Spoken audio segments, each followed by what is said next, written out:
की लवकरात लवकर न्याय मिळाला पाहिजे आणि जर पोलीस यंत्रणा इतकी काम करते तर म्हणजे त्यांना आज इतका वेळ का लागतोय म्हणजे ते जर गुन्हेगार असतील तर मग ते स्वतः सिलेंडर होत आहेत, मग पोलीस यंत्रणा काय करते इतक्या दिवस?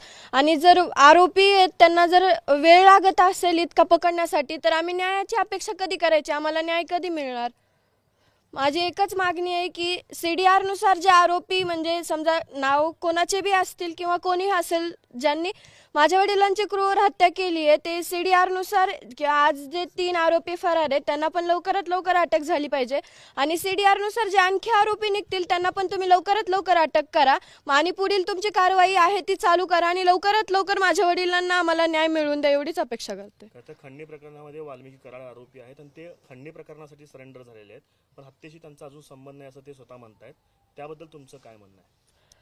आता आम्हाला तर एवढंच वाटतंय की ज्यांनी माझ्या वडिलांची हत्या केली त्यांना म्हणजे माझ्या वडिलांना न्याय मिळण्यासाठी आमची एक मागणी आहे. आम्ही तर आमच्या वडिलांना आणू शकत नाहीये वापस, पण एक त्यांचं बलिदान हे न व्यर्थ जाता जे आरोपी आहेत त्यांनाही कठोरात कठोर शिक्षा झालीच पाहिजे असं आम्हाला वाटतं.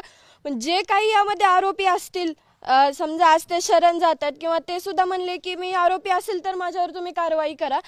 आमचं सगळ्यांचं एकच मत आहे की या माझ्या वडिलांच्या हत्येमध्ये जे कोणी असेल त्यांना कठोरात कठोर शिक्षाही झालीच पाहिजे. 3 आरोपी जे होते जे हत्या प्रकरणातले ते अजूनही फरार आहेत. त्यांच्या बाबतीत अजून कुठलीही माहिती आली म्हणजे शरण गेले आहेत किंवा कुठं अटक झाली अशी माहिती अजून नाही. ते अजूनही फरारच आहेत. त्या आरोपींना अटक करण्यासंदर्भात काही मागणी करणार आहात?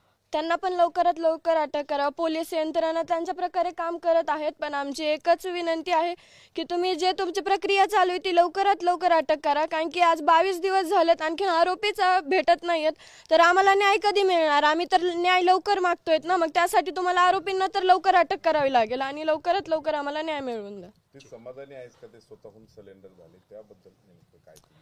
आता ते खंडणीच्या प्रकाराचं तर मला काही माहित नाहीये, तर ते सिलेंडर होत आहेत यामध्ये म्हणजे याबद्दल तर मी काही बोलू शकत नाही, पण फक्त जे आरोपी आहेत माझ्या वडिलांच्या हत्येमध्ये त्यांना अटक करून त्यांना कठोरात कठोर कारवाई झालीच पाहिजे.